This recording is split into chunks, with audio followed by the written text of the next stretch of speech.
Hey, my beauties. Hello, hello, hello. Ooh, sorry about the chair squeaking. I want to go this way more. How are you? It is Viv, and I am here live. And it's a super busy time on YouTube. If you're, well, a lot of you are going to be catching this on the replay, but Rick and Halisi of Our Black Utopia is live. They're talking about Portugal, and I love it. I love them. I love them to death. I was on Portugal like 10 years ago. No one was talking about Portugal. No one was talking about Portugal at that time, and certainly not in the Black community. But as you guys know, Portugal is not my dream expat location. Hey, welcome, welcome, welcome to my Sunday Live. It's good to see you. I have some cards and I actually need to shuffle them. I'm going to do that as well. And how are you doing? Give me a check-in, say hi. I like that oh my gosh. A channel that I enjoy quite a bit. She says, you've got to come in, you've got to say hello. So, yeah. Hey, I see the numbers are going up. I go live on Sundays. I probably will continue that. Let me see once we hit August, which is my birthday month. Let me see what I will do. But yeah, I just wanted to be here. There are a lot of people online right now, though, doing lives. I totally get it if a lot of my audience, I think, overlaps with Rick and Halisi. And they are talking about living in Portugal. So if you are thinking about living in Portugal, then watch me on the replay, okay? Because they're such great people. I would not hesitate to send folks over to them. And so it's a very nice community. But I said, I said to myself, Viv, your channel is really different. I am not a travel channel. I'm not a Black expat channel. And even if and when I become a Black expat, I don't think I'm going to change my channel to that. I'm going to stay with the spiritual themes. All right. So greetings, much love. I'm glad you are here. I'm going to put up some of because I am using StreamYard, I can put your comments up. So I love that. If you'd like to get your channel featured, then definitely comment. Okay. I'm realizing it looks like I got some sun. My skin's looking pretty good. I'm pleased. Hi, Monica. Welcome. Welcome. Oh, I love your image. That's very pretty. A lotus coming up. Very beautiful. Mm-hmm. Minister Madame May. Hello. Hello. Ooh, rebirth. Welcome. Happy Sunday. Yes, you as well. You as well. And let's see, one other person checking in. Oh, nice. Tammy Tams. Hello. Hello. Hello. So YouTube did pop me up that I'm live.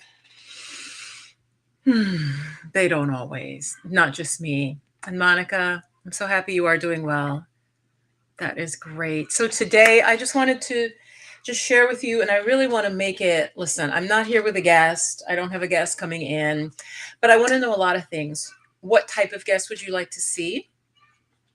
And because there aren't a lot of people who overlap in my space, honestly. Seriously, the one woman that does Abiola, we were trying. Do you know Abiola Abrams? Any of you? She put out a beautiful deck. I think it was African Goddesses specifically, and she got a book contract with Hay House. We were talking like a year and a half ago, and we weren't able to get the collab going. We agreed. We talked for like an hour. Our channels are very close. We overlap, and I wanted to do a collab with her, and then she got too busy and it has just not happened. But what I'd love to know is, what topics do you love for the channel, even if you're new? The things I talk about are, oh my gosh, I should have written this down, guys. I'm saying wellness and woo and energy healing. Okay, wellness, woo, and energy healing. All right, wellness, woo, woo, energy healing, and I'm reclaiming woo, woo, because I hate when people take terms and just make them really ugly. And so I'm like, no, I'm going to use it. I'm going to use it in my own way. So sorry, I'm tucking away my little makeup case. So I've got my tarot cards and I have the Traveler's deck. I will be pulling from. So I want to talk to you about, I am really excited about Kamala. Be really honest, a couple of thoughts. I've noticed, it was one woman, but I had the same thought too.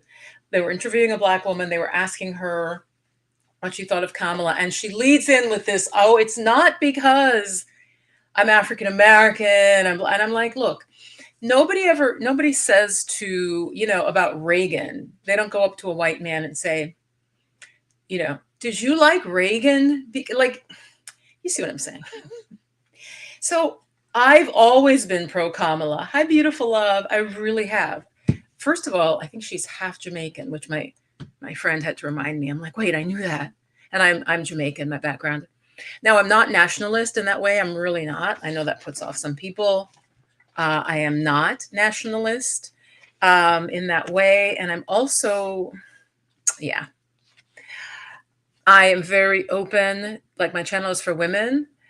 I love all of my audience. I want it to be that all women feel they can drop in. Of course, I am a Black woman, but I am sort of specifically, artistically crunchy, spiritual in a certain way that is not exactly the mainstream Black person. So who knows, right? Who knows? So if you're a spiritual woman, you're welcome here. If you're a spiritual male or other, step back just a little bit, you are welcome. That's all I'm going to say. Minister Mace is exactly, yeah, seriously. And I'm going to be very just blunt and like common about it. I was just talking to somebody. I said, look, she's intelligent, she's attractive, and she's a woman. Why can't we just be happy? Like, I mean, she speaks well. I told you a girlfriend of mine said she was nasal when they were looking for a VP. And guys, I had not pulled cards on it, but I had a good feeling. Okay. I am an intuitive. I had a good feeling about her when they were like 5 women they were choosing from. And she was not the most popular one. And I'm like, no, I really like Kamala. I just have a feeling. And my friends say she's nasal. And I watched her and I'm like, but seriously, her being nasal is, you might as well be Trump, who said she cackles. Seriously? That's what you've got, is you don't like the woman's laugh. Okay, I'm sorry. It really pisses me off. It really pisses me off because, well, you guys know this. If you're watching my channel, and even whatever you are, I used to actually respect Republicans. Okay, don't all flee when I just said that. This is where I'm going to go. My thought was they are more conservative than me. Maybe specifically more conservative Christian, perhaps, and they have certain values. But I had, in general, just like that's you, do you. I am sorry, but Donald Trump, to me, has ruined any respect I would have had for someone who, while I am not a Republican, I just was like, they're different, and that's cool. This is America. You have different beliefs. It's just become raggedy. I'm sorry, raggedy, like just nasty, to use a term that Donald likes. It's just, seriously, the critique they were calling the vice president, a hoe. And I'm like, you don't know her. There's how disrespectful. I don't care what, race you are. You do not call an official who you have no proof she's a hoe as an insult. So because she has a vajayjay, she's a hoe. How can I respect people who think that that's okay? Now, maybe these are just crazy, what do they call them? Keyboard warriors. But the language that they hurl at a woman and a Black woman, it's like they can't take it. It's like they're she's a married woman. She's got a husband. She speaks well. She's clearly an excellent political operative. Okay, because this is my first topic, so tune out if you don't want to hear it. But I said to the same friend who was like, she's all right. I'm like, she's had these and these roles. Now they're going to say she's at what, DEI, diversity, equity, inclusion. Can we just talk about that a little bit? It is so inherently racist because what they have done is said, if a company was trying to like, oh, wow, we have, 85% of this group and we're underrepresented in these, any brown people, just say, right? We're underrepresented. Let's look for some. Why do you have the assumption they're going to be underqualified? Can you guys give me some hearts about this? I know you see what I'm saying. They're automatically saying if a company did not hire the diversity that is American, the diversity of talent, which is the first thing, then that person is incompetent. I'm like, excuse me? they can find black and brown people who are actually very competent at their job, and they brought them in. So this DEI, and I know you guys are all, anybody who'd be watching me of any tint would clearly see this. So I am like incensed at the fact that it troubles me about America that people who literally have get the diversity, equity, inclusion and flip out that they're just putting in competent people, and just because it's like, why? So then maybe you should talk to these people who hire incompetence. If that's the case, then it's not the person being hired, because you have this assumption though that anybody brown who's hired is, first of all, diversity, equity, inclusion, which I believe is actually fine, but you have this assumption that they are not skilled. Where did that equivalency come from? That's all I'm saying. I'll stop, but you guys, you feel me on that. It's just really, really upsetting. For instance, I went to a college, and I will call it was affirmative action. I went to a very expensive college that most people couldn't afford. Most white people could not afford. And it did not have a lot of diversity. So they looked at the pool of people, of the applicants, and because of this initiative to like, wow, why don't we, let's see, there's a percentage of black folks in the country, and our school is so expensive. They could be qualified, intelligent. Oh, but she's from the inner city. Why don't we look at her record and see, okay, we think she can make it in the school. And so I was accepted, and I did great in that school, and it was hard. And let's not even talk about student loans, please. So my point is, it was a way to uplift a group of people that are indeed owed and disenfranchised. And America, what I see is stepping back on that. So I am very upset. As a spiritual person, it saddens me, not even as because I'm black, but it saddens me that the country that has these ideals, which I literally memorized at one point, you guys, I memorized what it says on the Statue of Liberty, that give me you're poor, you're hungry, you're tired, yearning to breathe free. Like I knew, and I can't remember the rest now. This country, the United States, that has these beautiful ideals, is backtracking from it. And that is very, very sad to me as a spiritual person, and speaking from my channel. It's like, it's really sad. It can be hard to live up to your ideals. We all know that, but don't just spout them, live up to them. And so it's seeing that. So I am happy about Kamala. And I had a thought, wow, maybe do I need to leave America? I don't know. And then just as I did that, and you guys let me know if you're following me, Krishan Wright from Black Sit Global had a long video. It is a bit depressing. If you want to go watch it, it's her latest video. She's expated to Portugal, and she mentioned that. She goes, I know what you're thinking. You're thinking, oh, well, Kamala Harris. And she's like, no one person, not Ronald Reagan, not Kennedy, not, I don't know, Hubert Humphrey, whoever. He ran like in the 70s, okay? I don't know. Not Nixon is going to totally change your life. Like, it's, oh, it's Obama. Okay, my life is just going to be totally different. Like, no. In fact, maybe with one person, whose name I won't say, your life might be drastically different. For instance, if I had a daughter, and the daughter had an accidental pregnancy or was raped before a certain point, she could have terminated the pregnancy at her choice and with advice, and with her partner, she'd have made that decision. And then through one person's action with people behind him, she now no longer has that choice. And maybe she has an ectopic pregnancy, or she has a mental health issue and she's forced to bear a child. So it's not always the case, actually, that one person at the head, in terms of running this country or symbolically running the country, they can have a powerful impact. Okay. Let me know what you think about this. And I'm going to stop for a second because I'm on a rant about, I came to America as an immigrant, and immigrants bring a lot of, legally, mind you, we bring a lot of hope when we come to America. We bring a lot of, I'm talking in the past, we bring a lot of, we'll succeed, we'll work hard. It's the land of opportunity. It's the land where you can build yourself up. And I don't know that that's true anymore, right? Is that true anymore? So it's sad for me to watch this, in the decades of life where I am, and I've seen so much. to see where we are now. It's a bit disheartening. So I'm going to put up, I want to know what you think. Type in the chat. If you have to be a subscriber, I apologize. I think I have that setting. Okay, I'm going to take a break. I'm having actually homemade watermelon juice. I bought some fresh watermelon and squeezed lime in it. You might want to try this. Lime is cooling with the watermelon and some filtered water and a little bit of ice and a little pinch of salt. It's delicious. Really, really good. It's not super sweet also.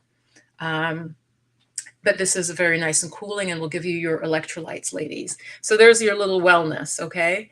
Again, you don't need a juicer. I just put it in I have a high-speed blender. So again, watermelon, just chunks of watermelon, half a lime, and I put a tiny pinch of mineral salt, and I did put like a half teaspoon of sugar. Like a natural sugar, because it really isn't very sweet, but it's really good now. So try this if you've never tried it before and you don't need any fancy equipment. Beautiful love, what do you think? Oh, Minister Madam May, yes, you have her deck. I know. No, she blew up. She got a Hay House contract, which is fabulous. You know what? I think I reached out to her afterwards because I was like, oh, I'd love to review your deck. And oftentimes I'll get like a complimentary book. I did not hear back. I think I should reach out to Hay House directly, actually. That makes much more sense. You reach out to the publisher and they will often do that. Yeah, thank you, Minister Madam May. I love the rebirth. What do you do? Are you in the holistic field? We encourage supporting women. Better people create better people. So some men are very salty right now. And I understand that if you're not particularly, you feel like, I think men feel like they're under attack for a variety of reasons, which is sad. I think if you're a good man, you're absolutely not under attack. And I think that's the line. Like, do you know, I'll give a really cute, quick example, you guys, of mansplaining, right? I went today to drop off. We have in my town, because it's so crunchy. It's so crunchy where I live. You can recycle food scraps. So old meat, produce, leaves and stuff that you usually compost, but they even include meats, so it doesn't go into the trash system. And I asked this guy something, guys, and he's going on and on and on and on. And there's clearly somebody waiting for me in the car. We were going to visit a friend in a nursing home. I even say to the guy, "Oh, thank you, but he goes, "No, I'm just explaining to you, da da da da da." And I'm like, okay. Okay, thank you. Thank you for this brochure. Thank you so much. Okay. Oh my God. I get in the car and my friend's like, what? Why was he talking a mile a minute? And I said he was just mansplaining to me. Because I said to the dude, I said, dude, and I am a talker, as you can see, especially, but in person, I like to be warm. It actually just is how I am. So I see the dude, I'm like, hey, da, da, da, da, asked him this question. I said, finally, could you just tell me the website? And he goes, oh, no. Well, he goes, that's what I'm looking for, he says. I said, okay, well, the name of the organization, if you tell me, and I'm like, and he goes, no, it's better. Here's my boss's name. You call him. And I'm like, oh my God. Anyway, so this is just my tiny example of mansplaining. I just said to my friend, I think he's just lonely, and I get that. I understand it. But I literally was like, I have to, and he's still like, no, I am talking to you. And I'm like, Jesus Christ. Oh, so that's my bit. I like Kamala a lot. I know mentioning her appearance I'm just being like really honest. Like, look, come on. France had an attractive, seemingly intelligent prime minister or whatever recently in Canada. Why can't we have, can we just vote for a woman who is intelligent and you're going to dump on her because she was a loyal soldier? That's also my take on Kamala, is she really did state by Biden, and oh yeah, he's great and we're going to win. But obviously she was ready. She was obviously ready. So she is a skilled political operative. She is not stupid. You don't get as high as she does without being smart. So there. I don't know why it's so triggering for people to see a Black woman, mixed race, actually. I believe she's Indian and African and Jamaican, African descent. Um, Come on, the rest of the world, Germany had Angela Merkel, Finland or Sweden has had, but like, come on now. Let's just do this, okay? Let me read some of your. They never called Barbara Bush any names. Oh yeah. Well, no, Barbara Bush didn't. Barbara. No, I might be mixed. No, Barbara had to go to the rehab, right? And she came out about that, which God bless her for that. A lot of these politicians wouldn't like the public to know.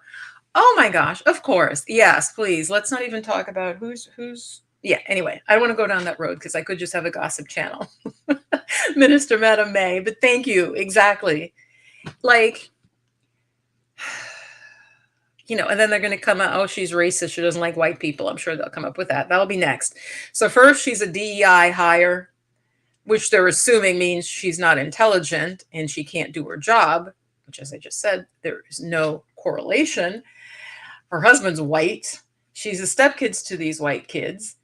But they'll find something. They'll find something. Oh, in college, I don't know. She voted she attended a communist leaning club when she was in college.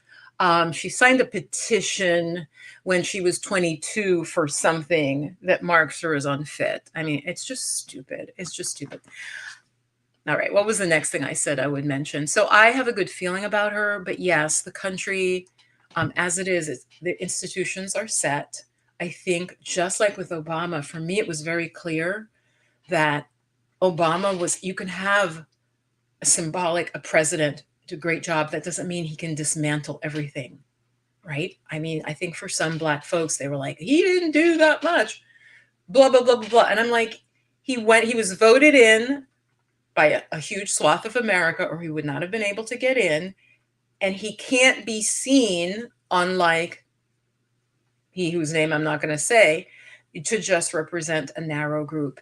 His health bill, which for me, and I've seen many other people, was a beautiful bill. The Healthcare Act that he pushed through, Obamacare, which they have started to dismantle, was as close as we could get to what some of the European countries have in terms of healthcare for their citizens.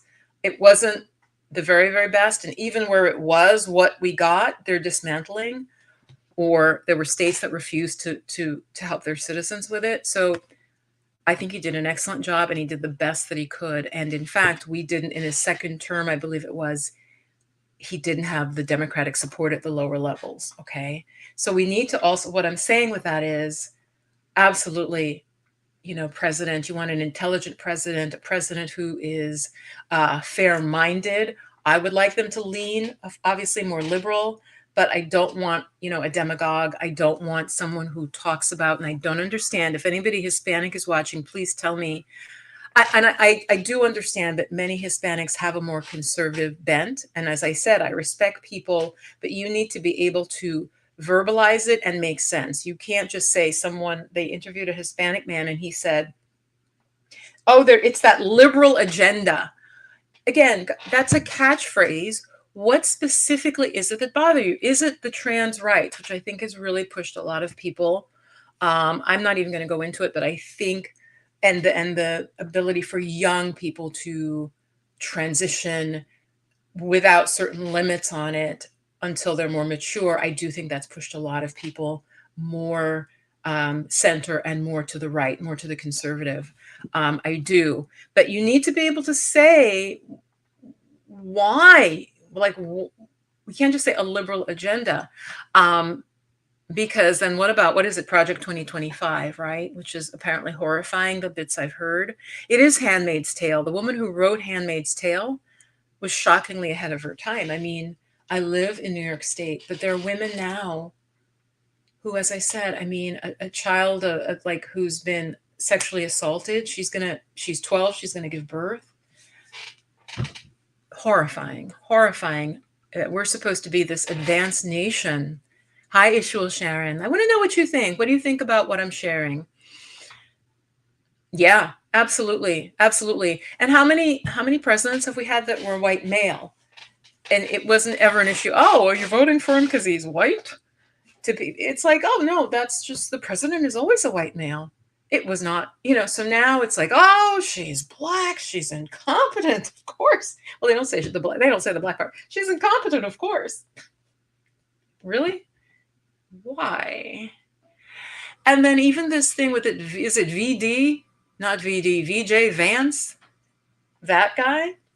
Okay, now I really am getting political. But again, spiritually, any man who does not defend his wife, they're dumping on his wife because she's Indian, right? And which I find the whole thing funny. Of course they're gonna attack your wife. The strain that the Republican Party has moved to would be upset. The woman is brown, uh, very successful financially, educated. That doesn't matter. Her skin is brown. So JD, I believe his name is. Has he spoken up to defend his wife? I heard what he said. It was nothing. It was like, I love her or I care about her. You're just going to at least you should speak up in her defense. I'm sorry, you're not a man. You're not, and you're certainly not a good human if you're going to let your wife be trashed in a quest for power. Okay? What do you guys think about that? It's disgusting. You're probably not watching it, but I just like to know what's going on. So tell me if you've tuned out completely in terms of politics. I want to know. Yeah, I know. I know. Thank you. They don't have anything. I know. She laughs funny. Really? Well, you have a pot belly. You're always red in the face. I could go on, but I'm just going to stay at the level where you are, you know. So we shouldn't vote for you. Exactly. Someone said, and he was calling somebody fat, and they're like, this is somebody who's running for president, and the critique they can give of somebody else is they're fat. That's like literally a fourth grader could say that. A fourth grader could be like, "You're fat. I don't like you. You're fat." Anyway, so I'm just laughing because I just cannot. I think she could be elected. I am going to do a draw on it, not today, but I want to pull on this because I was right in, I didn't do it for Biden, but I did pull when it was Hillary and Trump. And I've said this repeatedly. I got a card that was definitely a male. It was either a King of Pentacles or I think it was King of Wands. So it was not Hillary. And you guys, I literally put the cards back. You should have seen me. I was like, oh no. I literally was like, oh no. And I just stared at it for a while. And then I was like, no, that's not right. Because if you remember at the time before Trump was, we were all like, oh no, he's not going to win. Do you remember that? Goddesses, do you remember that? Before the first Trump, I mean, he was just looked at like, oh, come on, nobody did this. Not nobody, but there's not enough people who will vote for him. Mind you, I have to remind myself, I believe Hillary did win the popular vote. So in terms of pure numbers, which is what should matter, she did win. But the way the Electoral College was set up, she didn't win enough of the right states. So yeah, I will draw on the Kamala issue, and I'm gonna draw not on camera. I'm gonna do it when I'm quiet because I am scared. I'm scared for the nation because I'm not gonna say I'm a student of World War II. Like that would be a lie, but I probably know more than the average right wing American, certainly, and probably many Americans, and not as much as some, obviously. But I'm say obviously, but um, Adolf Hitler, before he came to power, and I believe Hitler was like pulled in. It wasn't by a pure vote. I think there was somebody above Hitler who literally pulled him in and says, "Oh, he'll be fine as like chancellor," I believe. Correct me if I'm wrong. Any historians? They're like, "Oh, he's fine." I mean, yeah, he says all these things that he wants to kill these people and oh, and they're vermin and he's going to do this, but he won't really do that. Don't worry. That was how Hitler, and when Hitler was brought in, and then he just exploded, right? Through the populace and took over. And so, like I'm saying, my fear is that, as Maya Angelou, I believe the phrase is that when people show you how they are, believe them. When people show you how they are, believe them. I actually have a hard time with that, especially if it's someone who's a friend. I'm like, give them a little bit, but so I am worried for our nation because again, I am an immigrant. I came here. My mother brought me here, brought my father. We came with very high hopes for America. Like, for real, it's one thing to be born here, that if you don't know, immigrants really come with hope. And so it's sad for me to see where we are right now. I've shuffled some cards. I will, like I said, do a draw on the Kamala Trump and then I'll film it and I'll share it, but I'm not going to do it live because I really need to get centered because I don't want to be wrong. I don't want to be wrong. All right. So yes, let's talk about this. Let's look at his wife, and she's okay with that. She knew, well, Ishmael, I don't know that that's true. I don't know, because the guy had espoused completely opposite. It wasn't like he was middle of the road and he went more conservative. He went from like way over here to, Trump might be America's Hitler. Trump is something else. Oh my gosh, he's like a poison in our system. And now he's like, oh, I just saw his term and I think he's amazing. I think he's like, so like I said, I had respect for okay, you're a Democrat. You can explain to me what your beliefs. Oh, you're a Republican. I don't agree. I'm not so conservative, but I understand your beliefs, the family thing, the Christian, I understand that. And so you believe this. Okay. It is America, right? Religious freedom. But you see now it's more like, oh no, it's not religious freedom, it's Christian freedom, because they're saying Christians are being attacked. I don't really believe Christians are being attacked. And that leads me, let's talk about the Olympics. I don't think any group should be attacked. Of course not. Of course not. Okay. You were worried, but you're not as worried anymore? Okay. Absolutely. Ishwell, I was worried when it was Biden. I did not watch the debate because Spirit said to me, you're going to watch somebody with dementia and an angry person. I was like, okay. It wasn't like I did not hear a voice, people, but it was like demented. That will be Biden. He is suffering from some memory loss. Which is normal, really, at his age, right? Maybe it's a little more than normal, but whatever. And then you're going to hear someone who's very angry. And I was like, you don't need to watch that, Viv. So I was like, okay, I guess I really don't need to watch that. And then everyone who watched it told me that's what it was. That they couldn't even watch it. And I wanted him to step down, and I was stunned when he finally did. My one thing, I do want to voice one more thing about Kamala, for all of the people who watch me. My fear is, and this is very personal, that as a Black woman, they're giving her a really hard lift, meaning this could have been done months ago and she could have really had time to hit the ground running, right? So if she does lose, because we know there's a lot of really agitated people on the other side and who have a strong desire for their agenda, which takes away choice. My thing is like, let's just at least leave choices in there for people. If you want to be conservative and, your wife wears a long dress and she has 12 babies, that's your choice. If someone is over here and does not want to have children, leave choices in lifestyle for people. But anyway, so if she does happen to not win, and they're going to do everything they can to stop her, I feel that then it'll be like, oh, she failed. You guys, you see where I'm going? It'll be like, oh, she didn't do it. And it's like, when I was a professor, I was handed, and this is a thing, this happens to Black women, for those of you who are not a Black female. It's common to give the Black woman a really hard task, give her very little support, very little agency to carry it out. That's also important, right? Because I just even heard that another Black woman, very high in a company for diversity, equity, inclusion, she left because they were treating her so badly. So it's really common to give this like, oh yeah, you fix this. And as I said before, what president fixed the border? They're saying, first of all, she was supposed to fix the border. Seriously? Show me your presidents now, not VPs, who have fixed the border. So my fear is that could then be scapegoated. I was afraid the same thing for Obama. It'll be like, oh yeah, well, he didn't do this and this and this and this. So it's really common to put a particularly heavy burden. Like I said, not give the agency and the power to execute, so what happened to me is I was told to revamp a certain part of my department. I had my ideas. I said, okay, this is it. This is why. And they're just like, oh, no, that's stupid. And I'm like, well, what are you thinking? What is it that you want? What are the outcomes you want? Oh, I don't want to micromanage you.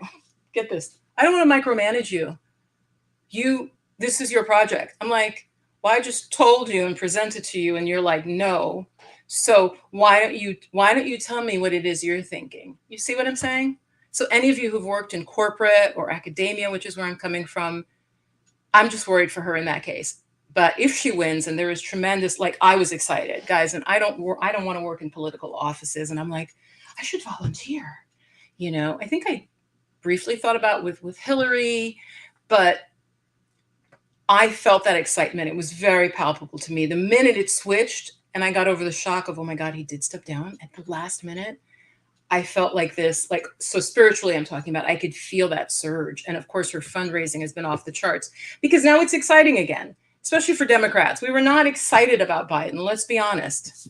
And anybody like in the middle or who votes independent, he was not an exciting candidate at this point and at his age. And I do not think it was disrespectful. I have to say, Whoopi Goldberg, see, guys, now you got me on a rant. Whoopi Goldberg on her show was like, I think it was terrible the way Biden was treated. I'm like, really? Really, Whoopi?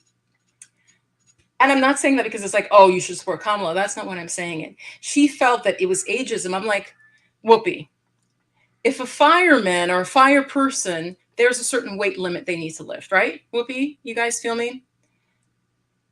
You can't be like, oh, I don't know, that's discriminatory because they can lift 20 pounds. I know they should be able to, like, carry somebody out of a burning building.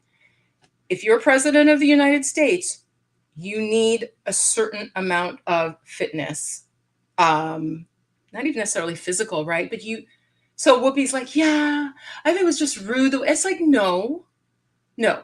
We need to believe that the person in office, and I obviously from both sides, and I wasn't seeing that with Biden or with Trump, they need to be sharp enough that if a call comes where you need to do something, and we know many bad things go on that we don't even find out about, but they need to make a decision. So it is not discriminatory against him because of age. In fact, it's just acknowledging this happens to all of us. There is a decline at a certain point as we age. So anyway, I was like, Whoopi, you're not even making sense. I hate it when people who I think are smart enough just don't make sense. Anyway, Leah, so let me read what. Hey. Intuitive Tammy, hey. Hello, hey, goddess. I have to admit, I didn't see him stepping down. I wanted him to step down. I felt he should step down, but I didn't pull cards on it. I didn't like feel into it in terms of future. I just knew what my desire was. So yes, thank you. They try to make us make miracles. It's the magic Negro. That is a term that was coined when, I believe what it means too is that there's one. This is especially when there was true and like hardcore segregation. There might be one Black person allowed in, and they had to be so exceptional. Like they were often given, like, they have power.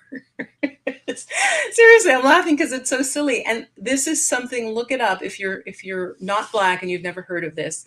There's a phrase called the magic Negro, and it meant the one that was acceptable in the 30s or 40s or 50s in any setting because they were so exceptional. I was going to throw out some names, but I'm not even going to do that. So anyway, yes, it's like this miracle, right? Look, like, when has this happened last? That they're like, okay, hey, girl, we're handing it to you. Go ahead, cash. Now, mind you, what I love about her, what's fierce, and as I'm saying this as a Jamaican and as a Black woman, we often are really prepared. And of course, we work hard. We work hard because we know we have to work hard. Those of us who are successful and like in the game, that means you work hard by default. It's not a question, right? Stephanie Perry notwithstanding, because she says she's not working hard anymore and she's anti-Black excellence. Love Stephanie. So Ishmael Sharon says, sometimes there are movements. It's like a spark. Yes. I agree. Oh my gosh. No, because I saw that about the villages, but I didn't know what it was. Are you serious? Okay, the Villages in Florida, which is a community of older, not conservatives. No, Ishmael, are they truly? They are typically conservatives. I think they're New Yorkers. I assumed, I saw that. I knew it was older white folks, but I didn't know they were conservatives. Can somebody else confirm that that's true? Because that, I mean, my mind would be blown. It's exciting. You're right. There's a zeitgeist. As they said, what he said to Hillary, which now was how many years ago? They're like, he can't say that now. That will not fly with the younger generation. And you guys, I want to say this newscaster was saying, and I believe it's true, something like 18 to 20 million people have died since then. And I'm like, really? I don't understand. Between COVID and just aging out, there was a younger generation that has come in. And so when Trump could attack Hillary on things that were so clearly sexist and hatred of woman hating, they're like, that won't fly with this new group. And I'm like, oh, because I lived through it. So I didn't realize. I mean, I don't know. I felt it, but I'm like, oh, here we go again. So tell me if these Villages people really were conservatives, because I'm going to watch the video I saw on that. That would be stunning. She's exciting. She speaks well. I loved her coming out talking to Netanyahu. I'm sorry. Did any of you see that? That was so fierce. Okay. Because what is the center issue? Of course, the economy, but her coming out, Netanyahu had met Biden. She came out, she made a statement, she shook his hand. I was like, yes, girl, you're doing it. You're doing it. Like, that's what, because they're like, oh, she can't handle this. You know, it's like, oh, please. Her job, her role wasn't to handle it. I hate to say this, but I do think Biden held her back. Any of you believe that? Because what I saw her going in and I'm like, she's really fierce. And then even my friends who are extremely liberal and they watch politics, they're like, well, but she didn't do very much. And I'm like, they do that all the time. They'll bring you in, you're smart, you've got ideas, you've got energy. And again, this happened to me, guys.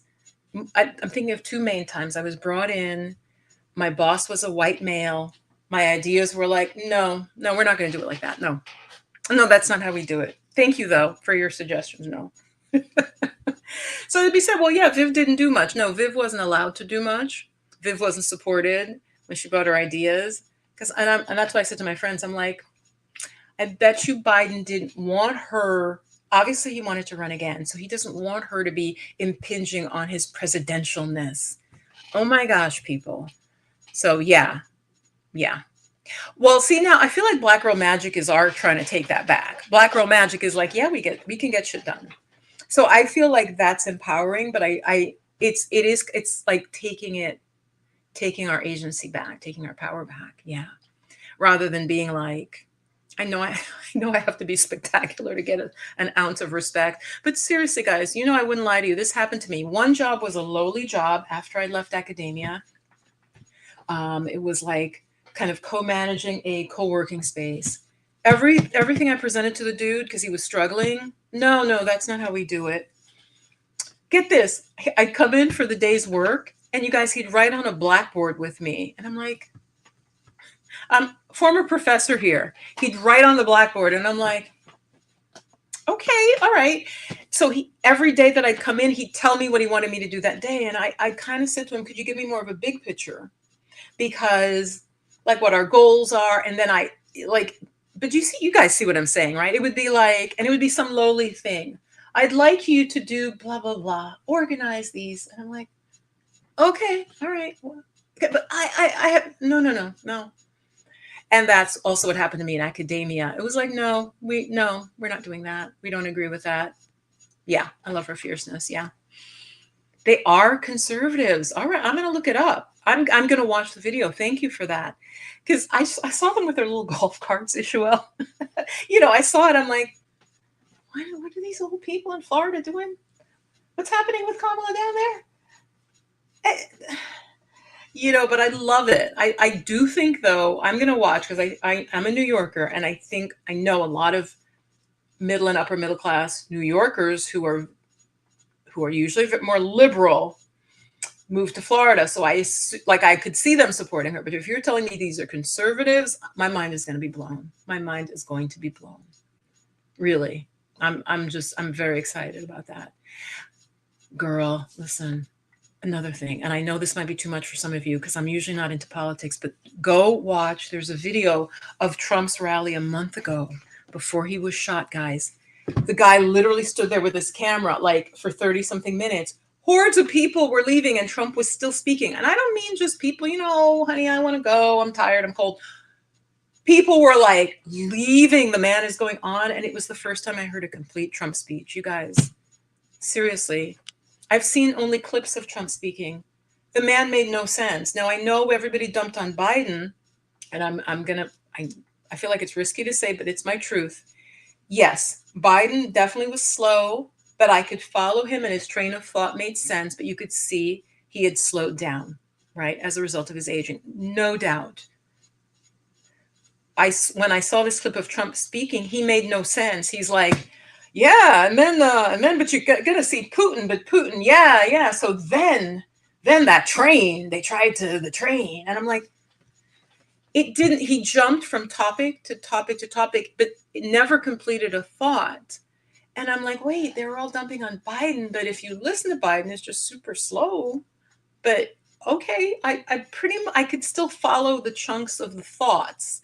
It just seemed like, anyway, I just had never heard much of a Trump speech, and I was stunned by how disjointed it was. And like I said, his own people were walking away. His own people, and you saw them, like just blue collar, working class white folks, they were just like leaving. And I was like, oh my God, what is that about? And one woman, she's like, oh, it's a little colder than we thought. Really? You're wearing a jacket, and this was a month ago. Anyway, let's go on to the Olympics. Did any of you see one guy that I watch sometimes, Mark Bajerski or something like that? He talks a lot about crystals. A lot of people are offended. Are any of you? I was raised Christian, and all I saw. Now, I'm not saying the whole opening was off, but some people are saying it was demonic, it was anti-Christian, and it was really attacking Christians. Now, I saw just some clips, and there were some parts. I want to know what you guys think. Where I'm like, really? This is an international sport. So we got Muslims, we got Hindus, we got Baha'i, we got Christians. Who am I leaving out? We got pagans. And they did something that was sort of on the Last Supper. I'm like, why? But like with drag queens I'm like, why would you do that? This is an international event. Now, it's not a French Pride March. As somebody pointed out in the comments, this wasn't a Pride March or a Pride Festival or parade. And then they had some, God, it did look like, if I were more like a conservative Christian, I would be like, that was really pretty evil. What do you guys think? Did any of you watch it? No, I'm not talking about the Celine Dion part where she just sang. I'm talking about the specific performance where they kind of mimic the Last Supper, and then there was some like a pagan god of something, and the guy was covered in like green glitter. Help me out, people. Yes. It just was nasty, and I do believe it was disrespectful. Yeah, see, a lot of us aren't watching it. I mean, I want to see what Simone does, and I do love women's gymnastics. Love that. I will watch that. Running, I also, because I'm just like, these people are, I don't understand. Like, they're running so fast, they're almost blurring. Okay. So I did, especially in Jamaica, and we do so well and just, I like the short, not the long running, but the short sprints where we're just accelerate. And I'm like, how are you even, just look at you. You're just so muscled and just speed personified. So I will watch that, but gymnastics is my other thing. And so I'm all Team USA on that. But yeah, the opening ceremony, they did something that I do think I wouldn't call it blasphemous, but I think it was distasteful. So those of you in the replay, I want to know what you think, because I really want to, and I believe, to respect all religions. In some cultures, Hindus live next to Christians, live next to Muslims. We can just get along, right? But you don't, for an Olympic event that represents the entire world, like if they did that with something with Muhammad, there'd be an uproar. So and somebody said that, and I said, yeah, I don't understand. And the guy, a French guy, he's like, well, in France, the guy who planned this whole thing, he goes, we can love who we love, and we can do whatever we want. So this was meant to be about community. And I'm like, but it's a world community. And in a way, you're getting a backlash against wokeness because everybody's like, it's that woke foolishness they're shoving down our throats. I just feel it was done badly. I can see Christians being offended. My mother and my father would have been offended. Okay, as Christians, to see some like drag version of the Last Supper. Okay, I think I'm the only one who. But check this; it's all over YouTube. Like a lot of Christians are upset. Um, and the guy I mentioned, the Berserker, he's like, it's demonic ritual. I'm like, see what you think. Just Google that little piece of it. But like I said, I don't mean Celine Dion. I don't mean whoever else sang. I want to say Snoop Dogg carried a torch. Not that stuff. This performance, some of the performances. But the French, they clearly wanted to shock. And the woman's like, we did not intend to offend. I'm like, oh, you did. You did. If did you ask any regular people, do you think this will offend anyone? I would have said, no, we shouldn't do this. Right? Black woman in the room. Wait, we're gonna have the Last Supper, and it's drag queens and trans folks, and it's sort of this flamboyant, but it's the Last Supper. No, I don't think we should. I don't think we should. Okay, Viv, we're not listening to you. Right? So this French dude designed it. Oh wait, did you see that piece? What did you think of it? She says, okay, I mean the French are hosting it. The only people I saw complaining were Americans. Yes, no, the French, you're absolutely right. The French, I think, were unbothered. But Ishmael, my point is, were the people in India unbothered? Because actually it was an Indian channel where they mentioned, where people in a Polish guy responded, people where they're Catholic or they're more a Christian, really strong Christian population. Like I said, I don't see they wouldn't have done something similar with Islam or with the Buddha. I don't know. It just was strange to me. But yeah, I know the French were cool with it. I know they were. And so you didn't, Ishuel, did you see that part? Did you see that part? Did you find an intuitive? What did you find? I also should say I really get too offended by things. Wait, you really okay? Or did you mean to say rarely? I also should say I get too if you don't really get offended. Ishmael, clarify that. It doesn't sound like you were offended. I love the swimming as well. I'm going to find it. You know what you guys, I love the synchronized swimming. Those women are fierce. You guys, synchronized swimming now is like a deadly sport. Again, I know I'm talking way outside what some of my audience might like, but this is me. I love talking about this stuff. I think synchronized swimming, I was drawn to it when I was younger because it just looked pretty, right? Do you know those women, like underneath one is stepping on the other's shoulder and then they're like shoving her into the air? Like they literally get concussions more than any other sport. Synchronized swimming, the really pretty one where they're all like pointing their toes and doing like things, is incredibly athletic. You're not breathing, right? You've got the nose clip on, you're underwater, so you're not breathing and you're being athletic. And then you got to shove somebody out of the water and have her not land on you. Anyway, so I love synchronized swimming specifically, and I love diving. Anything that is very much about the form. Yeah, that's what I thought you meant. You don't get offended. Again, it's not me. This is what I'm saying.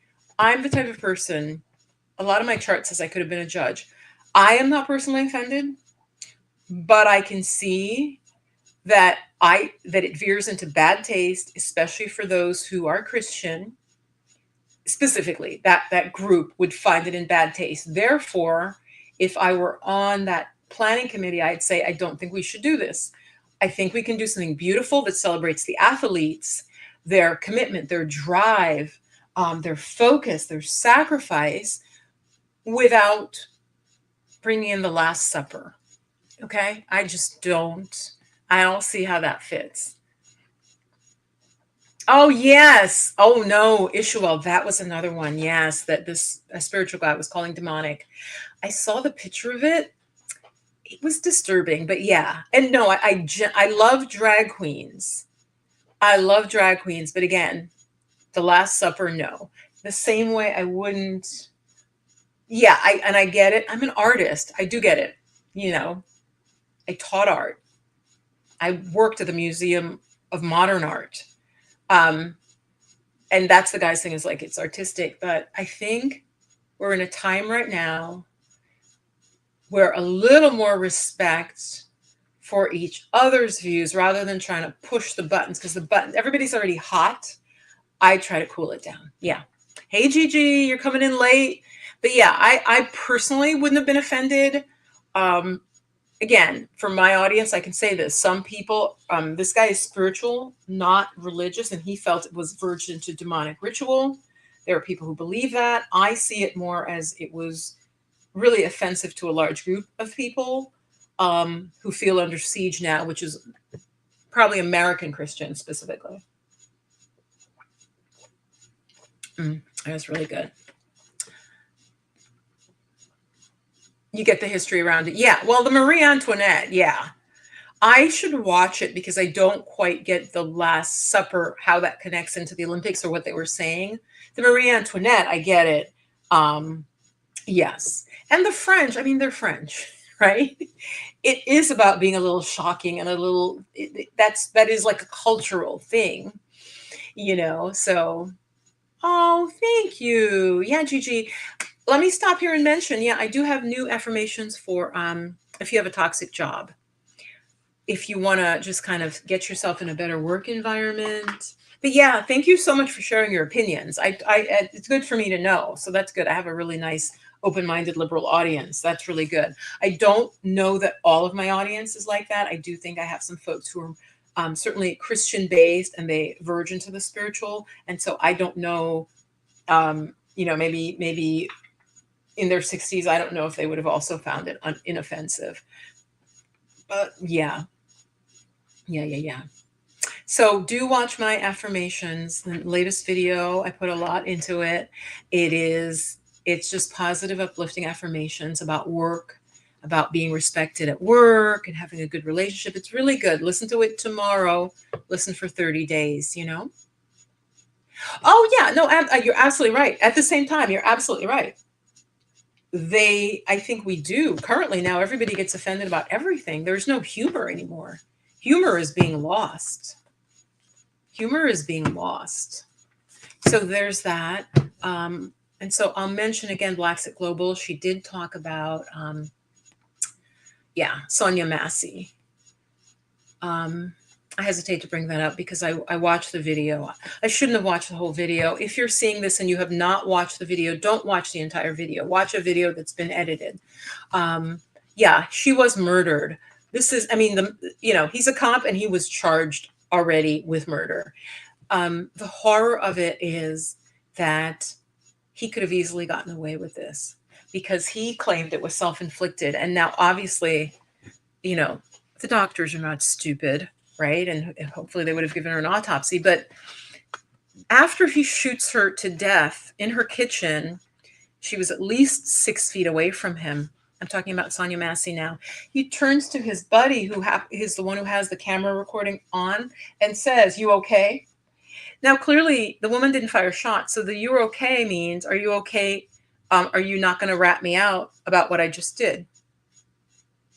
And that's what I found. I found the shooting, obviously, really horrific to watch. And the fact that he would turn and just say that to his buddy, "You okay?" Because there were 2 cops in there.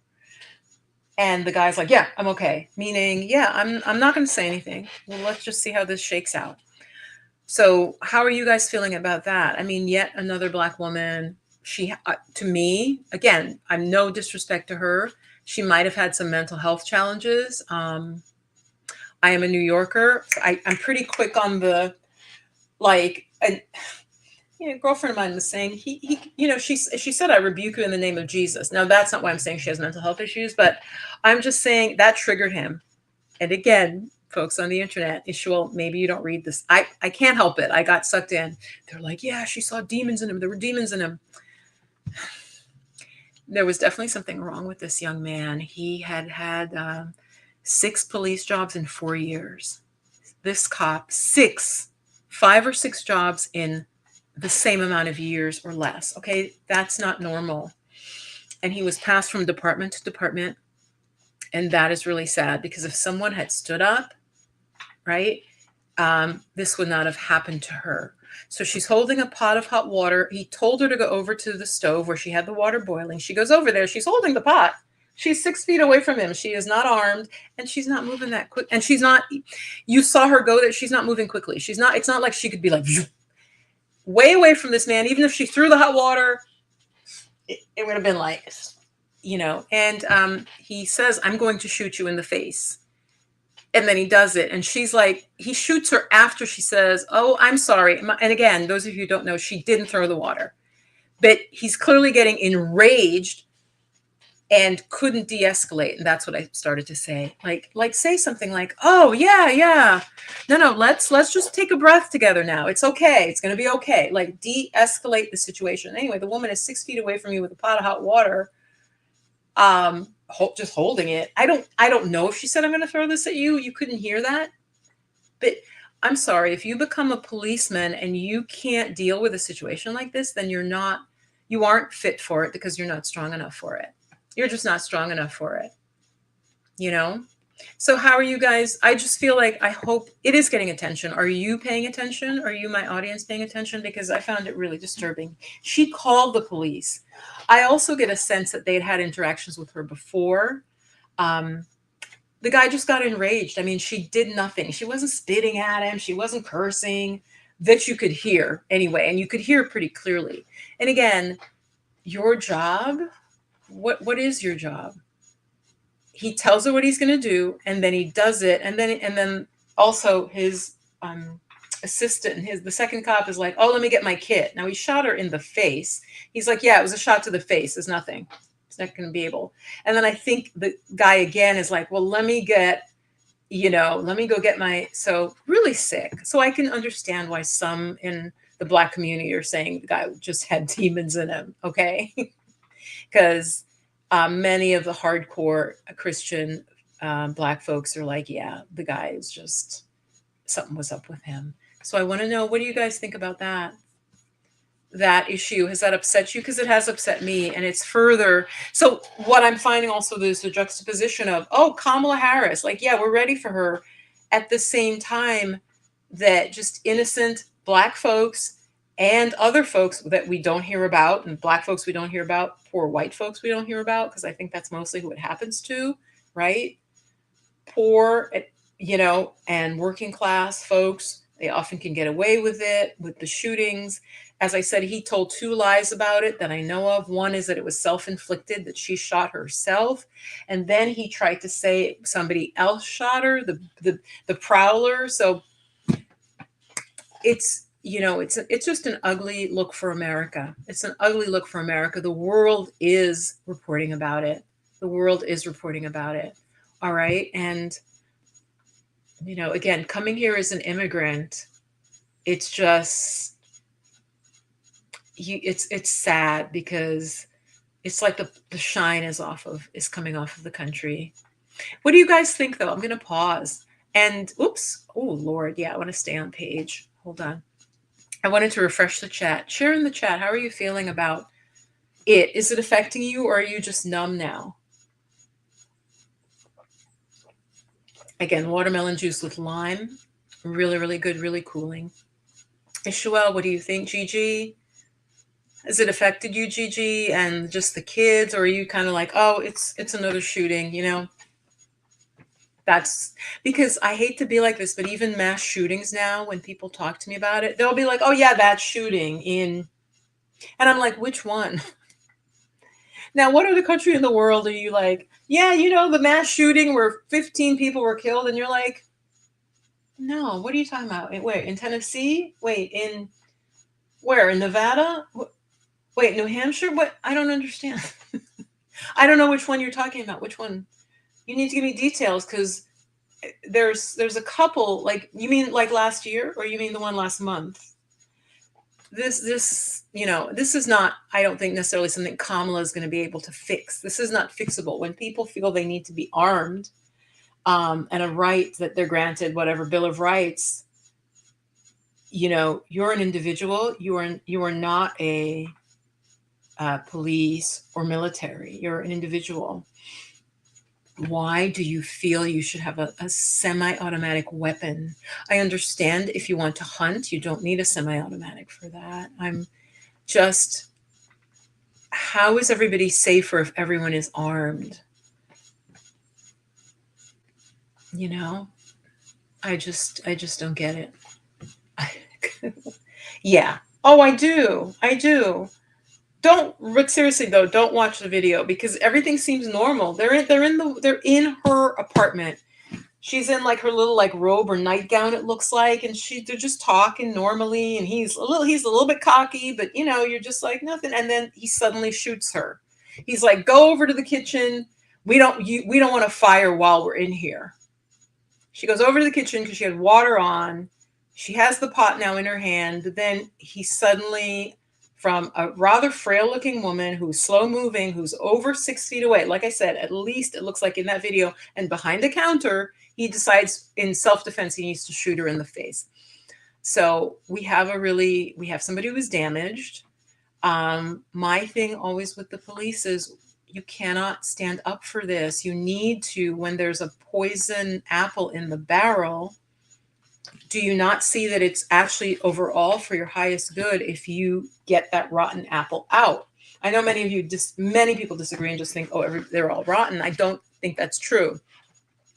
But I do see that, what is it called? The blue wave, or it was explained to me that it has to do with the fact that this is the person who has your back. So if you're going to go out into dangerous areas with this person, there needs to be this real, like, my life is in your hands, so it builds this loyalty. But, and I'm understanding that, but it's still, when you allow this like kind of rogue type cop, you then erode the public trust, obviously, right? You erode the public trust, and then that hurts you and police all across the nation. And we see it then in this, and then there's this backlash. Oh, I'm pro police. Why? I'm going to say something else that's controversial. Maybe even more so to more right wing. Why is being pro? Why can't you also be like, yeah, don't shoot innocent people wantonly? And yeah, I still support the police. Like, why is it either or? Why is it, oh, the police are good and I support them? Don't you see the other stuff that's happening? Why can't it be more nuanced is what I'm saying. And I do think in America, we're losing nuance. It's the people who are the majority of the people who are saying like, we just don't shoot innocent unarmed people, like handcuff them, take them to, and then do what you're supposed to do. Just don't shoot them to death. How is that being anti-cop? That's what I don't understand. Again, it's the same thing as being like, oh, you're a diversity, equity, inclusion hire, that means you're incompetent. No, it doesn't. It doesn't. Your belief is that that's what that means. And me saying don't shoot innocent people of any color doesn't mean I'm anti-cop. Right? Oh my Lord. So yeah, I think we are a violent country, Ishua. I mean, I'm seeing all of these folks in Portugal and I'm just like, oh my Lord, 6th safest country in the world. Yeah. Yeah.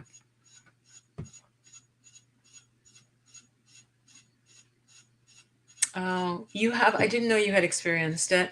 I grew up in the Bronx, folks. So, and I will pull cards if anybody wants a card pulled.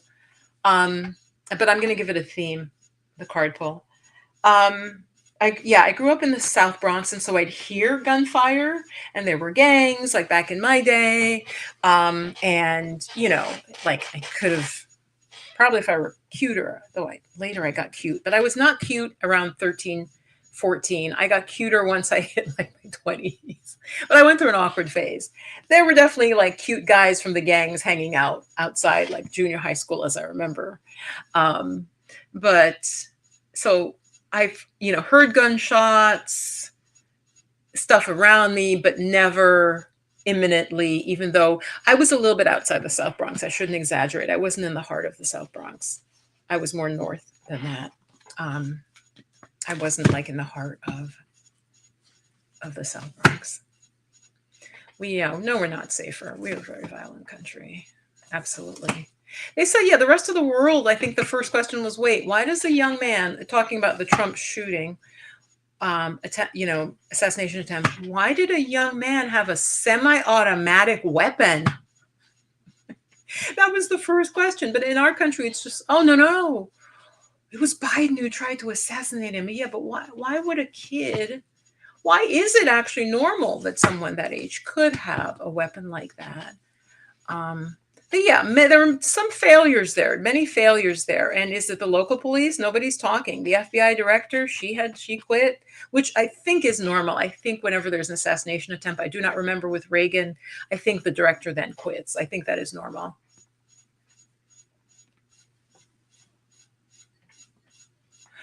Yeah. Oh, did she? She didn't say. Did she say rebuke? It was a word like that. I rebuke you in the name of Jesus, and he said, "Don't you?" But what does that even like? What does that mean when he says, "Don't rebuke me"? Like that's what I'm saying. You're trigger happy, like the woman. See, and this is going to offend some people, but I'm saying if she says something religious that you don't like, just be like, "Oh, I hear you. I hear you.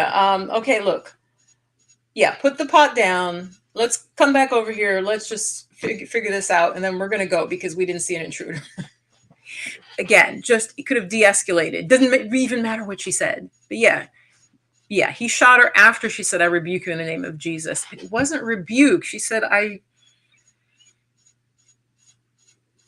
was a word like rebuke, though. So what are you saying, Ishuel? I don't get what you're saying. I do remember that's when he shot her.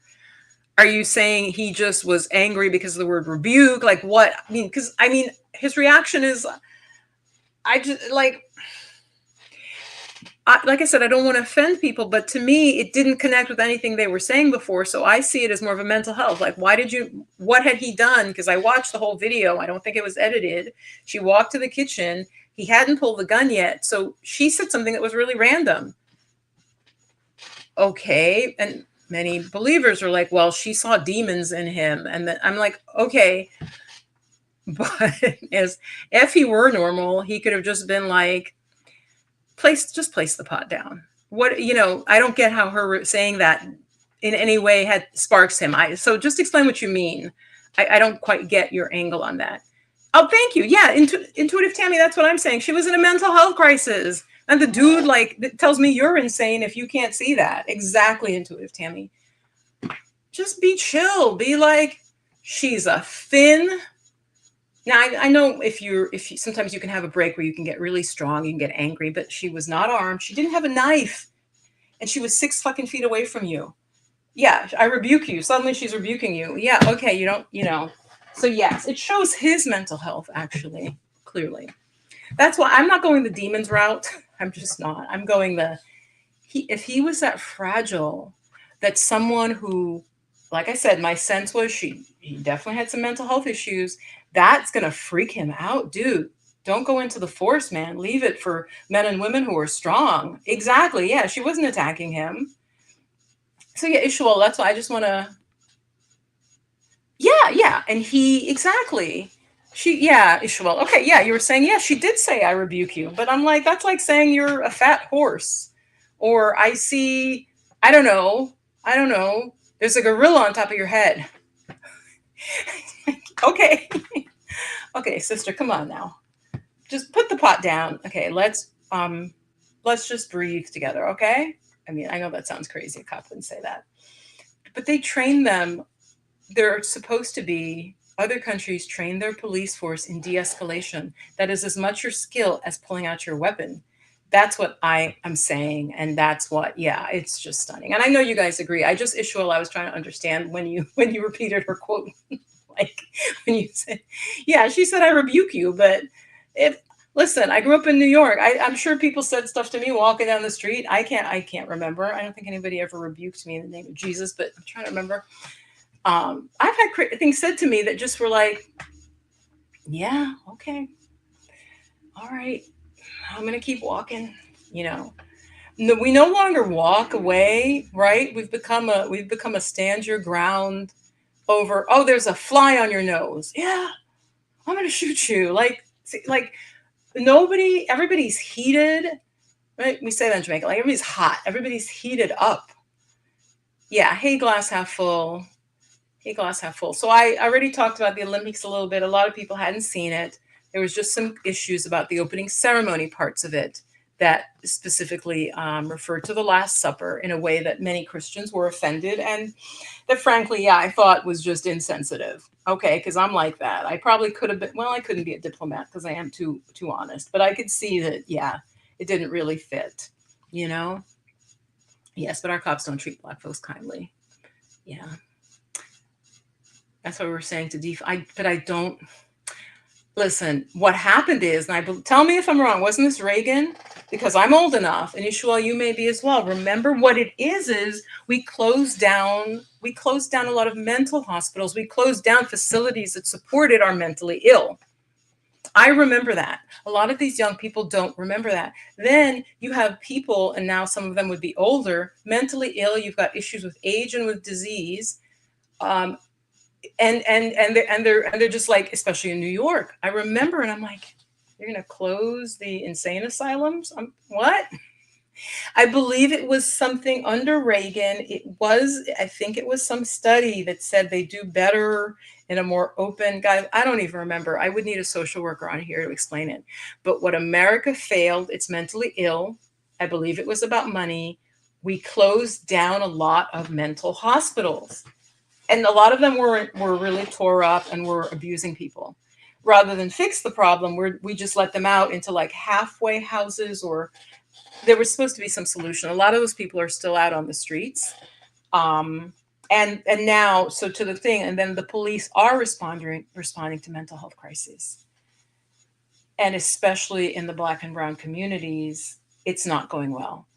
They don't, yeah, I mean, the history of hatred and racism, and just there's no connection between the policing force and the community in many cases. I was just watching this short video of this like blonde policewoman playing basketball. It was so cute.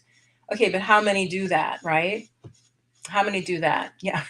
Yeah, I believe it was under Reagan. And I'm like, whose friggin' idea is this? We're going to close mental hospitals?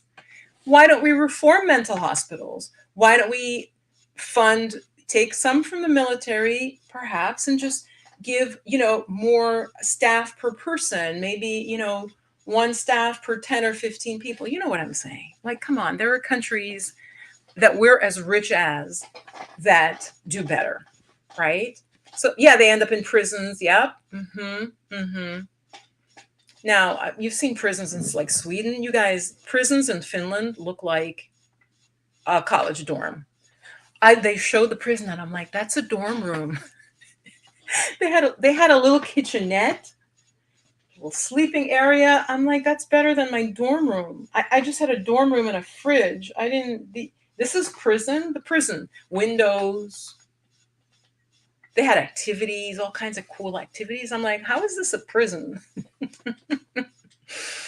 Oh my Lord. Yes, it was Reagan. And what's happening in our country is our memories are very short. And I don't know. I don't want to get really crazy on this, but, because people are like, it's chemtrails. Like, yeah, it's just our memory in terms of politics. Even when I try to remember, like, oh, wait, who was that candidate? I can't remember. I do believe it's our food, the poverty of our food. Yeah. Oh, yes, they did it in DC, exactly, and it hit the cities more because you're more tightly congested. If you're crazy and you're in a city, which is probably where you'd be, you can still like get food. You can go to a food pantry.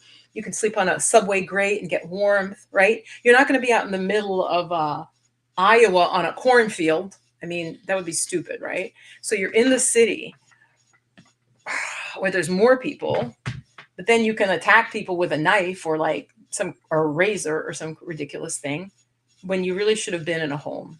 You should have been held in a home. I'm sorry, until you proved you're not a danger to people.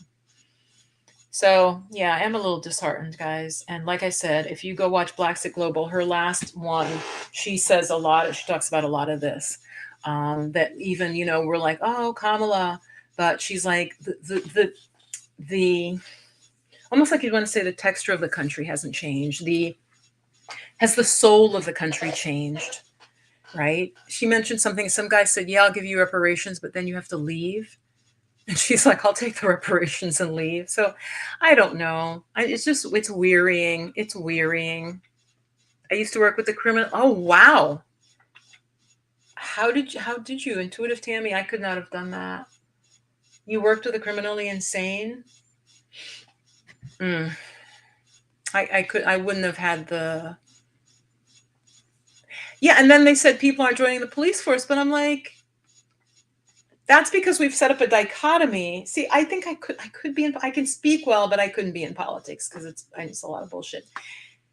Saying don't shoot people and don't hire people who have anger issues or mental health issues, then you see people not wanting to be police. That's strange to me. So that means you see what I'm saying, guys? Like maybe the good ones then aren't joining, but is it the bad ones that aren't joining? Why is there the shortage of police now? I do think that the mostly men who would become police feel that they're not going to be respected. But what I'm saying is, why, if you join a force and you don't plan to do horrific things, pull out your gun and try to and assault people, um, then you should be like you should be fine. So there's almost like an underlying assumption that you won't be able to be the good cop. Like, yeah, I can't explain that well, but it's just what I'm saying. Yeah, we have a police crisis. I think weren't they going to try that in Minneapolis where there was a shooting?